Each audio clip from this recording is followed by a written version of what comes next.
Kantoraketti, Pengu, Fabian, Joonas and Goga were on top of the world with Penta Esports and G2 Esports. They built the most feared team in the history of Rainbow Six Siege. They were dominant, disciplined, and for every team, they were untouchable. But just a while later, the most legendary roster in the history of Siege started to crumble. One by one, the legends that built Siege's greatest roster would leave G2. Today we'll trace the journey of each of those players, the highs, the lows, and what became of them after leaving the greatest team of all time. The first domino to fall was Joonas. In 2019, Joonas was benched and replaced by Uno. All this happened just before the Raleigh Major, and the roster change that looked tiny made the undefeated roster in the Grand Finals to lose their first ever Grand Final in the Raleigh Major versus Team Empire. After leaving G2, Joonas played for G2 Esports, the team that he started his Rainbow Six Siege career on, and it's fair to say that his journey there wasn't a success. His final match came in Pro League Season 10 relegations against Team BDS, where G2 lost and were relegated. The defeat versus Team BDS marked the end of Jonas' professional career.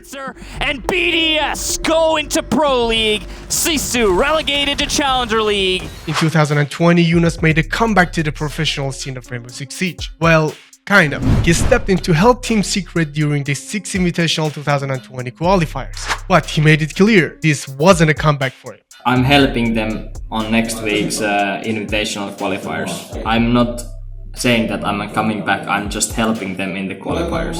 And ironically, the team that stopped them from making it to the 6th Invitational was Team BDS again. It's like Team BDS and Shaco were determined to ruin Jonas' career. Even though Secret actually beat BDS in the semifinals, but BDS clawed back through the lower bracket and eliminated Secret in the grand final. After that, Jonas retired for good and never came back to Rainbow Six Siege. Next was Goga, one of the greatest support players in the history of Rainbow Six Siege, but his time with G2 ended in a controversy. Years later, after Goga was kicked from G2, Fabian opened up about the reason that he was let go off the roster on one of his live streams. Apparently, our beloved support player was a playboy. Goga was too obsessed with women. Apparently, during majors and invitationals, Goga would constantly meet new women, which would lead to his performance being negatively impacted. We had to make a rule specifically for Goga, and that rule was no women during events. No women during events for Goga. You have to have met them at least 3 times previously. So basically no new women. During the Raleigh Major, he met a girl for the first time,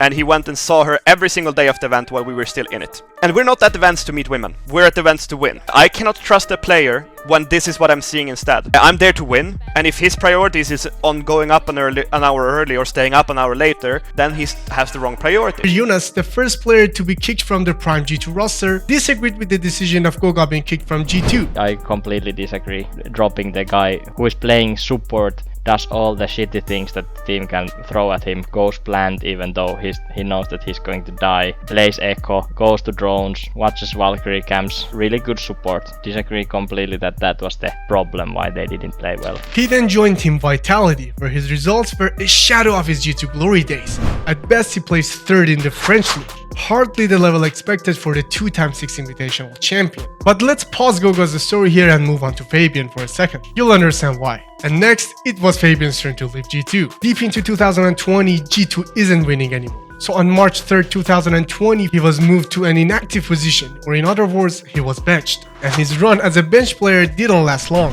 So in June 9th, he joined forces with Goga again, but on Team Vitality. But once again, the old magic wasn't there. He later said that he had problems with Rice over leadership. And after they failed to qualify for the 6th Invitational 2021, both Goga and Fabian were let go off the roster. In September 2021, Goga moved to Movie Star Riders. But his story there looked painfully similar. Just a single C-tier win in the 6 Masters Iberia and a string of failed invitational qualifiers. By early 2022, Movistar's Riders roster was disbanded, but some of the players regrouped under Rebels Gaming, the Spanish org owned by the footballer David De Gea. Goga was starting to find success in Rebels Gaming. By winning the Spain Nationals, they made their way into the Challenger League. Once again, they fell short of real success. Goga did win another 6 Masters before leaving Rebels in early 2023.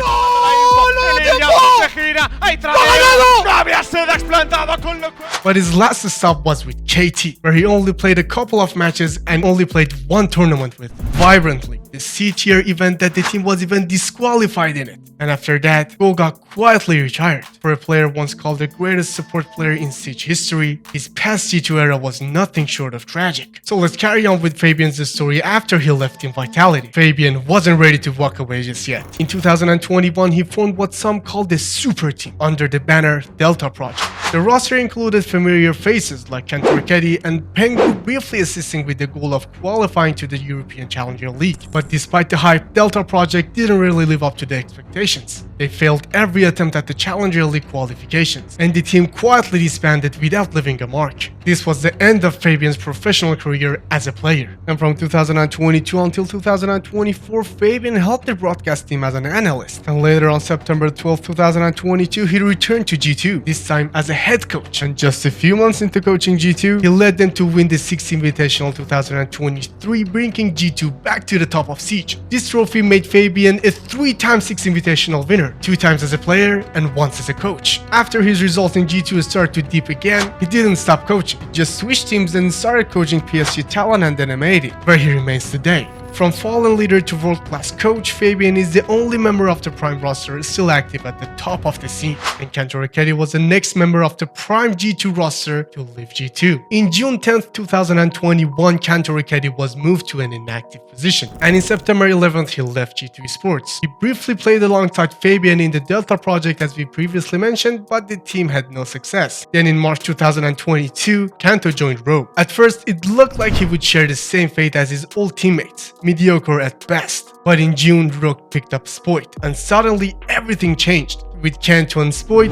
Rogue went on to win the 6th Berlin Major 2022, making Kantoraketti the only Prime G2 player to win a major trophy after leaving G2. But a while later, Rogue merged with Koi. Kantoraketti's career became a whirlwind of roster moves. In 2020, he played for TT9 Esports, Into the Breach, and Violator, and then Fnatic, and also played for the Saudi Arabian team Onyx Ravens. But outside of Rogue's Berlin miracle, none of the teams brought him real success. His only notable win was a C-tier tournament with TT9. There's a captain trap in the midst of it, but surely it's going to win on time, and the defenders of TT9, they win it! They're your Season 4 Titan Series champions!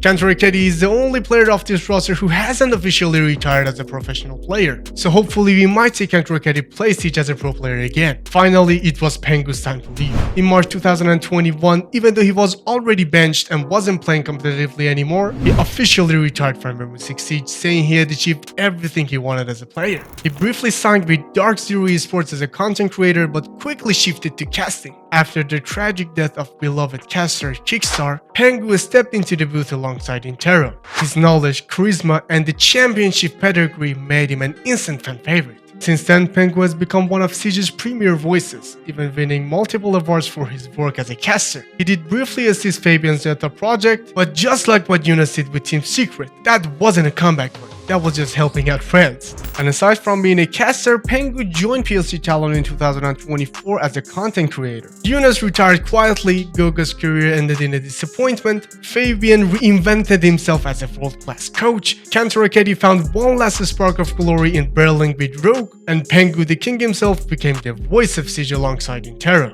Together they once defined Rainbow Six Siege, but nothing lasts forever, even legends.